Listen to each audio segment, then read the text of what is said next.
shit up.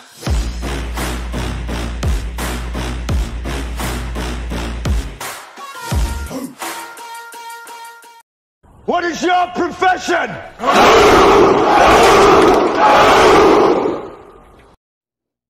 Hi guys, this is DJK na Mike. Okay, and sana okay lang din kayo.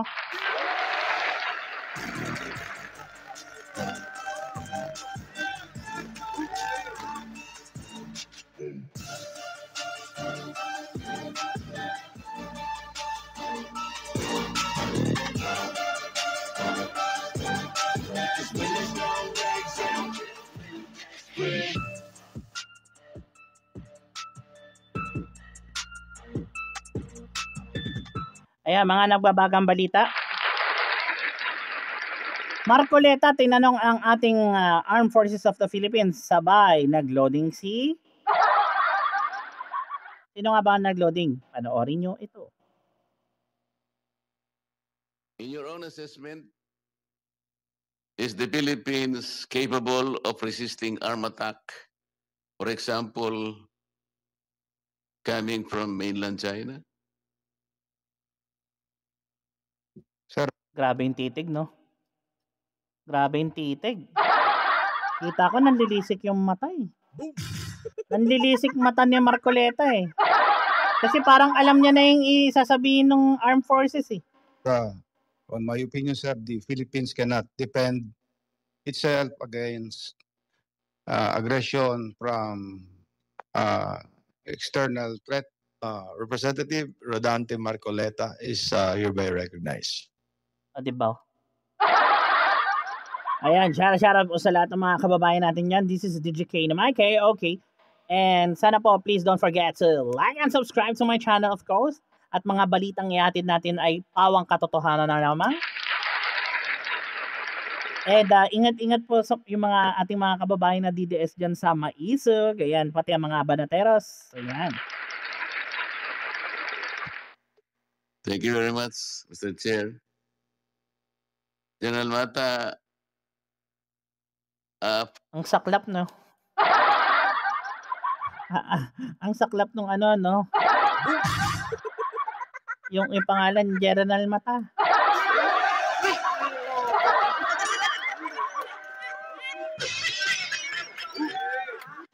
Parang hindi ko kaya yan, no?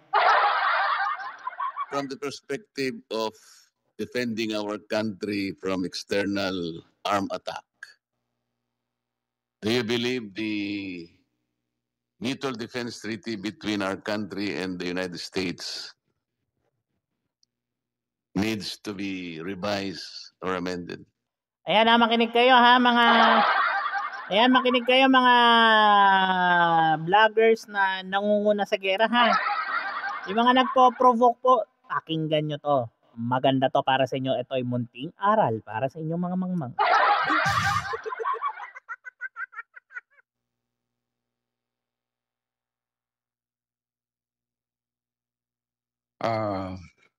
Your Honor, the mutual defense treaty between the Philippines and the United States has been existing for a long time, and due to on my personal opinion, Your Honor, due to the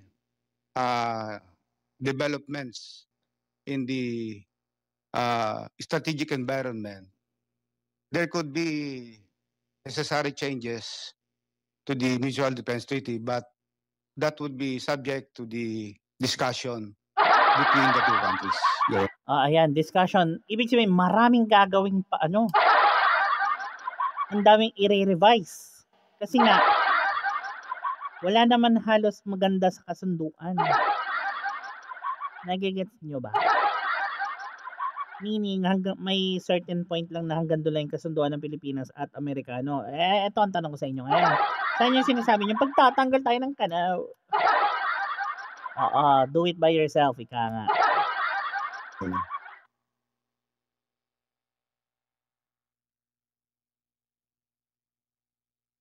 I ask this question, General, because under Article 2 of the Mutual Defense Treaty, it states that in order for the parties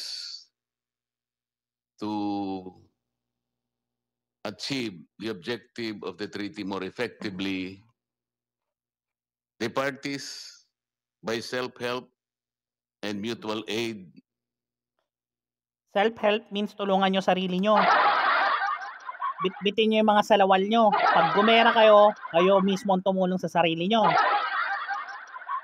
So in short, self-help means katulad din po sa Ukraine.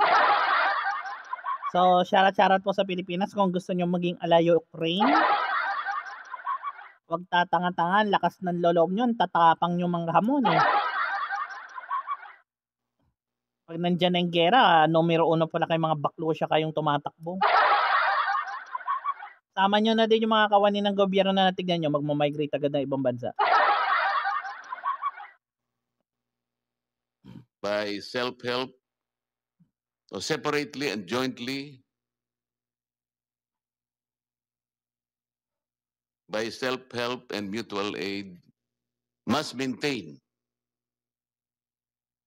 their individual and collective capacity to resist armed attack. So, as you said, this mutual defense treaty was agreed between the parties in, I think, in 1952, meaning to say, Tagal na. 1952. Lumang law. My God.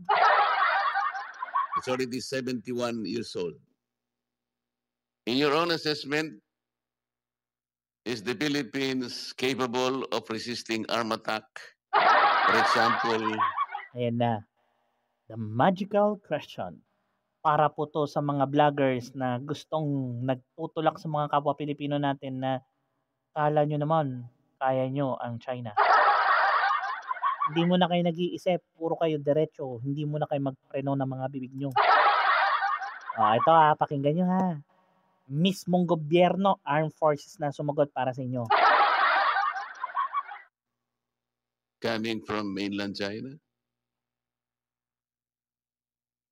Sir, on my opinion, sir, the Philippines cannot defend itself against aggression from external threat. O, diba? Aray. Aray.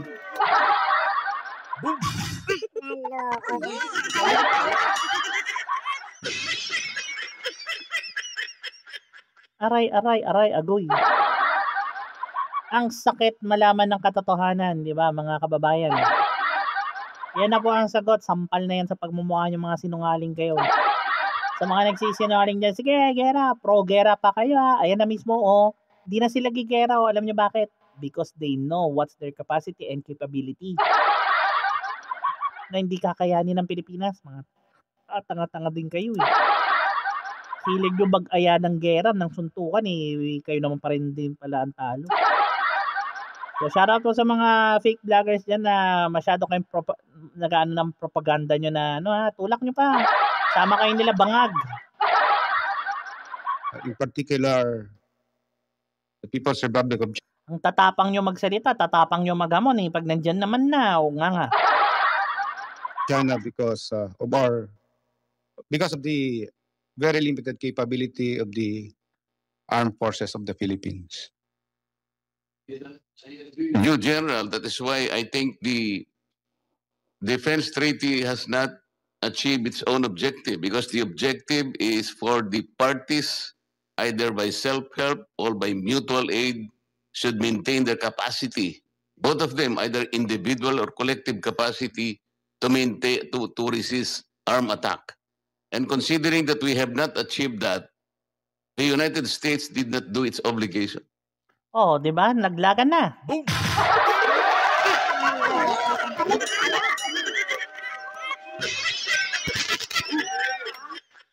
Oh, paano ba yan? Laglagan na mga kababayan.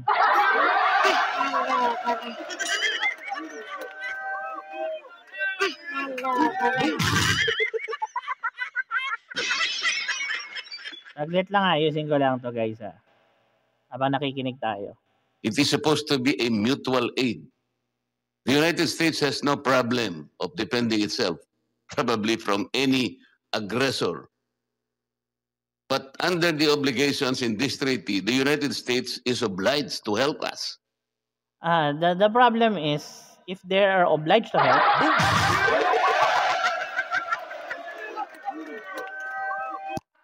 like it. I love it. I want some more. obliged pa nga.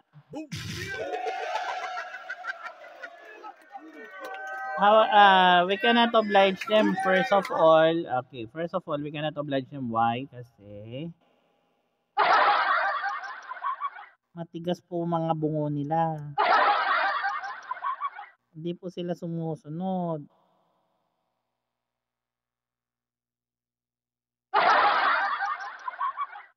Kaya po, matitigas po ang ulo nila. Boom!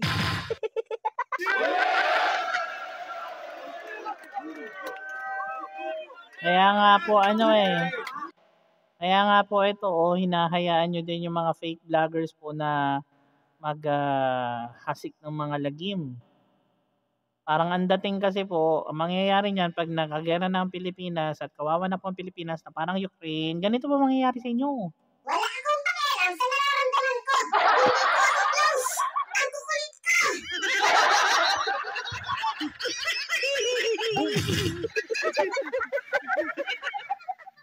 So that we can achieve that capacity to resist armed attack. They have not done this in 70 years.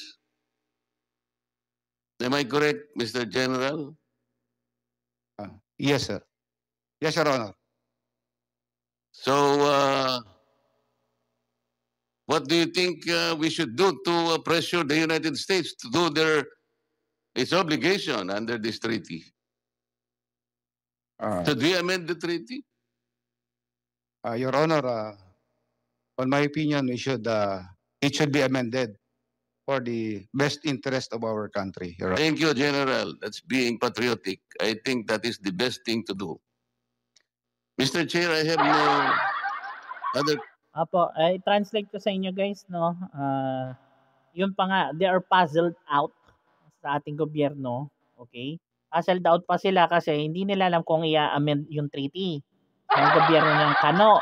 Kaya ang tanong, si Kano ba ay, siyempre pag nag-amend yan, may kapalit yan. You know what? You know right. Pera-pera na yan. questions except some observations because I've been reviewing the silence of most of these officers before us. But I think it's a matter of corrections only. I think most of you are poor in mathematics like where is Congressman Pimentel?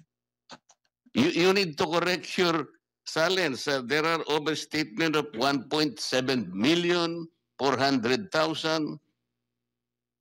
Yung isa naman, Mr. Chair, ang medyo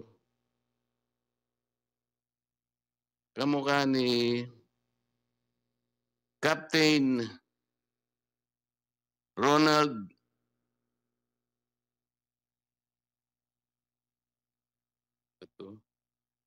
De La Rosa.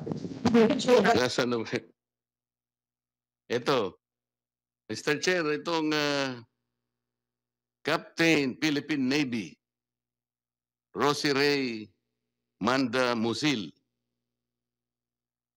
Lalaki ba ito? Rosie, tapos Ray. Bakit dalawang pangalan mo sa babae sa babae? Nagkakaano na rin sa anomalya. So ayun na nga guys, mga kababayan, as you can see po, nagtanong na nga po si Marcoleta ng prangkahan sa mga ating armed forces of the Philippines. In case we go to war, is Philippines capable na i-defend ang sarili or capable na sagupain ng Chekwa or China? So alam niyo na po ang sagot. God bless na lang po sa mga pasaway dyan. Lalo na po sa inyong sinasambang si Bangag na BBM. God bless sa inyo. Sa mga pasimuno sa gera dyan, God bless sa inyo. Sana po naintindihan nyo po kahit English. No.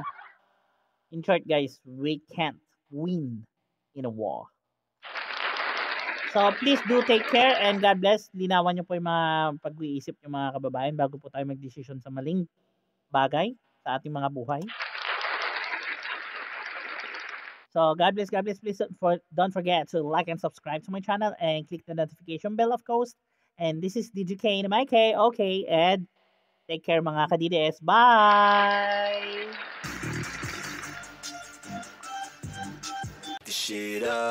What is your profession?